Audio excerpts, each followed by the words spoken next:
मिश्रा जी के यहाँ पहला लड़का हुआ तो पत्नी ने कहा, बच्चे को गांव के सरकारी विद्यालय में शिक्षा दिलवाते हैं। मैं सोच रही हूं कि सरकारी विद्यालय में शिक्षा देकर उसे अच्छा नागरिक बनाऊंगी। मिश्रा जी ने पत्नी से कहा, अच्छा नागरिक बनाकर इसे भूखा मारना है क्या? मैं इसे बड़ा अफसर बनाऊंगा ताकि जिंदगी में कामयाब बने। मिश्रा जी सरकारी बैंक में मैनेजर के पद पर थे। पत्नी धार्मिक थी और इच्छा थी कि बेटा संस्कारी बने, लेकिन मिश्रा जी नहीं माने। दूसरा लड़का हुआ, पत्नी ने जिद की, मिश्रा जी इस बार भी ना माने। तीसरा लड़का हुआ, पत्नी ने फिर जिद की, लेकिन मिश्रा जी एक ही रट लगाते रहे। कहां से खाएगा, कैसे गुजारा करेगा, और इस बार भी नहीं माने। चौथा लड़का हुआ। इस बार पत्नी की जिद के आगे मिश्रा जी हार गए। अंततः उन्होंने उसे सरकारी विद्यालय में शिक्षा दीक्षा दिलवाने के लिए भेज ही दिया। अब धीरे धीरे समय का चक्र घुमा। अब वो दिन आ गया जब बच्चे अपने पैरों पे मजबूती से खड़े हो गए। पहले तीनों लड़कों ने मेहनत करके सरकारी नौकरियां हासिल कर ली। पहला डॉक्टर, दूसरा बैंक मैनेजर, तीसरा एक गवर्नमेंट कंपनी में ऑफिसर के पद पर जॉब करने लगा। एक दिन की बात है, मिश्रा जी पत्नी से बोले, अरे भाग्यवान, देखा मेरे तीनों होनहार बेटे सरकारी पदों पे लग गए ना, अच्छी कमाई भी कर रहे हैं। तीनों की जिंदगी तो अब सेट हो गई, कोई चिंता नहीं रहेगी अब इन तीनों की।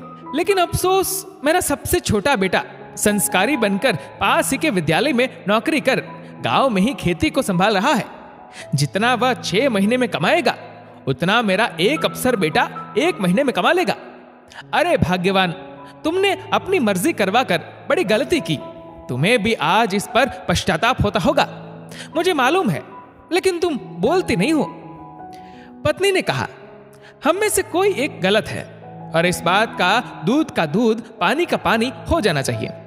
चलो अब हम परीक्षा ले लेते हैं चारों की, कौन गलत है कौन सही पता चल जाएगा। दूसरे दिन शाम के वक्त पत्नी बाल बिखरा अपनी साड़ी का पल्लू फाड़कर और चेहरे पर 1-2 नाखून के निशान मारकर आंगन में बैठ गई और पतिदेव को अंदर कमरे में छिपा दिया। बड़ा बेटा आया, पूछा, मम्मी क्या हुआ? जवाब दिया, तुम्हारे पापा ने मारा है। पहला बेटा बोला, बुढ़ा सठिया गया है क्या? कहां है, बुलाओ। मम्मी ने कहा, वो घर पर नहीं है, बाहर गए हैं। पहला बेटा बोला, आए तो मुझे बुला लेना, मैं कमरे में हूं, मेरा खाना निकाल दो, मुझे भूख लगी है। ये कहकर कमरे में चला गया।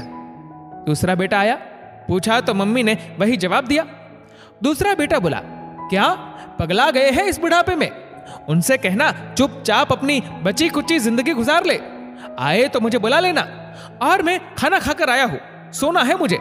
अगर आए तो मुझे अभी मत जगाना, सुबह खबर लेता हूं उनकी। ये कहकर वो भी अपने कमरे में चला गया। तीसरा बेटा आया, वजह पता चलते ही वो तो आग बबूला हो गया। इस बुढ़ापे में अपनी औलादों के हाथ से जूते खाने वाले काम कर रहे हैं। इस बेटे ने तो मर्यादा की सारी हदें पार कर दी। इतना कह वो अपने कमरे में चला गया। मिश्रा जी अंदर बैठे बैठे सारी बातें सुन रहे थे। ऐसा लग रहा था कि जैसे उनके पैरों के नीचे से जमीन खिसक गई हो और उनके आंसू नहीं रुक रहे थे।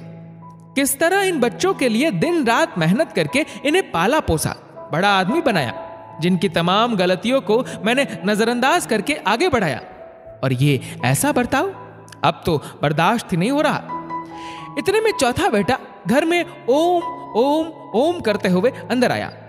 मां को इस हाल में देखा तो भागते हुए आया। पूछा तो मां ने अब गंदे गंदे शब्दों में अपने पति को बुरा भला कहा।